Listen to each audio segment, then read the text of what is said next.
ಮತ್ತೊಂದು ಕಡೆ ಬೆಂಗಳೂರಿನಲ್ಲಿ ಜೆಡಿಎಸ್ ಪಕ್ಷದ ಶಕ್ತಿ ಪ್ರದರ್ಶನ ನಡೀತಾ ಇದೆ. ಕೆಂಗೇರಿ ಬಳಿಯ ಕೊಮಘಟ್ಟದಲ್ಲಿ ಬೃಹತ್ ಸಮಾವೇಶವನ್ನು ಆಯೋಜಿಸಲಾಗಿದೆ. ಜಿಬಿಎ ಚುನಾವಣಾ ದೃಷ್ಟಿಯಿಂದ ಸಮಾವೇಶ ಆಯೋಜನೆ ಮಾಡಲಾಗಿದ್ದು ಎಚ್.ಡಿ. ದೇವೇಗೌಡ, ಎಚ್.ಡಿ. ಕುಮಾರಸ್ವಾಮಿ ನೇತೃತ್ವದಲ್ಲಿ ಸಮಾವೇಶವನ್ನು ಕೈಗೊಳ್ಳಲಾಗಿದೆ.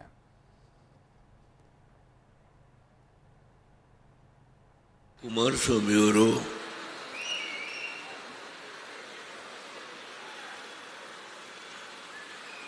ಈಗ ಕೇಂದ್ರದ ಮಂತ್ರಿಗಳಾಗಿ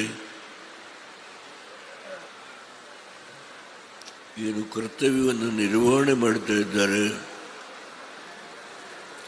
ಈ ಸಂದರ್ಭದಲ್ಲಿ ಅವರು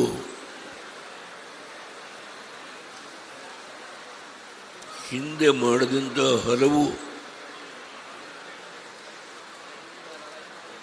ನಿರ್ಣಯಗಳನ್ನು ನಾನು ಈ ಸಂದರ್ಭದಲ್ಲಿ ತಮ್ಮ ಗಮನಕ್ಕೆ ತರಲಿಕ್ಕೆ ಇಚ್ಛೆಪಡುತ್ತೇನೆ.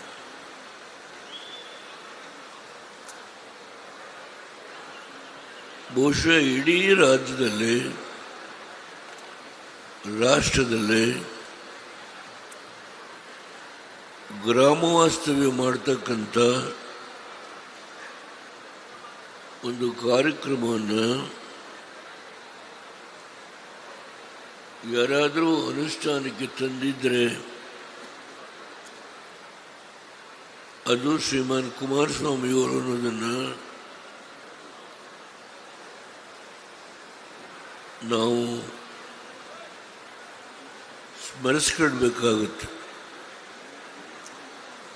ಬರೀ ಗ್ರಾಮ ವಾಸ್ತವ್ಯ ಮಾಡಿದ್ದಷ್ಟೇ ಅಲ್ಲ,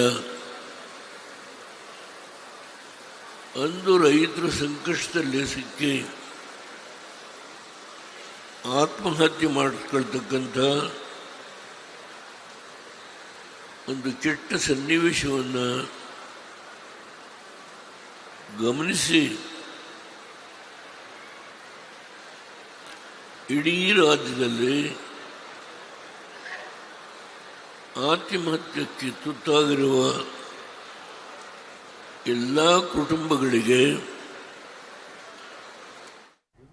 ಬೆಂಗಳೂರಿನಲ್ಲಿ ಜೆಡಿಎಸ್ ಪಕ್ಷದ ಶಕ್ತಿ ಪ್ರದರ್ಶನ ನಡೀತಾ ಇದ್ದು ಕೆಂಗೇರಿ ಬಳಿಯ ಕೊಮಘಟ್ಟದಲ್ಲಿ ಬೃಹತ್ ಸಮಾವೇಶವನ್ನು ಹಮ್ಮಿಕೊಳ್ಳಲಾಗಿದೆ.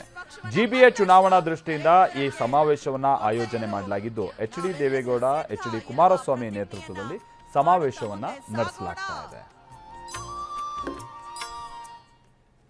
ಇವತ್ತು ಈಗಿನ ಸರ್ಕಾರ ಜಿಬಿಎ ಚುನಾವಣೆ ನಡೆಸ್ತಾರೋ ಇಲ್ವೋ ಗೊತ್ತಿಲ್ಲ ನನಗೆ.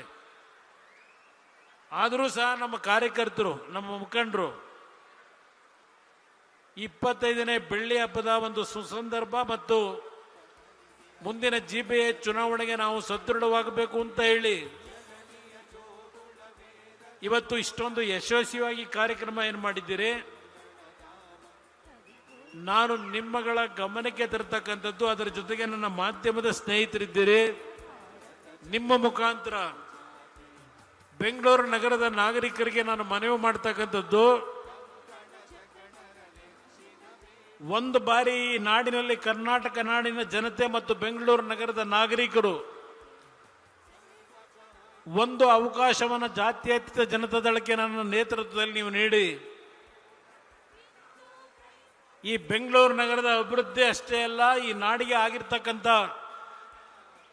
ಒಂದು ರೀತಿಯ ಗ್ರಹಣಗಳನ್ನು ಏನಿಡಿಸಿದ್ದಾರೆ ಆ ಗ್ರಹಣಗಳಿಗೆ ಮುಕ್ತಿಯನ್ನು ಕೊಡ್ತಕ್ಕಂಥದ್ದಕ್ಕೆ ಈ ಪಕ್ಷವನ್ನು ಒಂದು ಬಾರಿ ಪರೀಕ್ಷೆ ಮಾಡಿ ಅಂತ ಹೇಳಿ ನಾಡಿನ ಜನತೆಗೆ, ಬೆಂಗಳೂರು ನಗರದ ನಾಗರಿಕರಿಗೆ ಈ ವೇದಿಕೆ ಮುಖಾಂತರ ನಾನು ಮನವಿಯನ್ನು ಮಾಡ್ತಾ ಇದ್ದೇನೆ. ನಾನು 2 ಬಾರಿ ಮುಖ್ಯಮಂತ್ರಿ ಆಗಿದ್ದು ನಾಡಿನ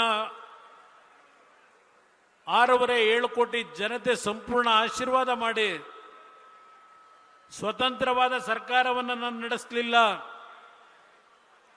ಇನ್ನೊಬ್ಬರ ಹಂಗಿನಲ್ಲಿ ನಾನು ಸರ್ಕಾರ ನಡೆಸಿದೆ. 2006-7 ಬೆಂಗಳೂರು ನಗರದ ನಾಗರಿಕರಿಗೆ ಮನವಿ ಮಾಡ್ತೇನೆ, ನನ್ನ ಕಾರ್ಯಕರ್ತರಿಗೆ ನೆನಪಿಸ್ಕೊಡ್ತೇನೆ.